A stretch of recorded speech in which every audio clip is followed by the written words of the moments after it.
imbere y'umukuru w'igihugu, imbere y'inama nshingamateka n'inama nkenguzamateka, jewe Martin Niteretse,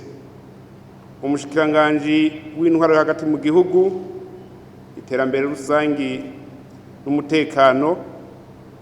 ndarahiye ko ntazotirigana ku masezerano y'ubumwe bw'abarundi, kwibwirizwa shingiro rya Repubulika y'u Burundi n'ayandi mabwirizwa, kandi ndiyemeje ko nzoharanira ntiziganya ineza y'u Burundi n'abarundi, nkubahiriza ubumwe bw'abarundi, amahoro n'ubutungane kuri bose. Mu kurangura amabanga njejwe, ndiyemeje kurwanya ivyiyumviro n'ingendo zihonyabwoko no gukumirana, guharanira no guteza imbere agateka kazina muntu nako abenegihugu bose.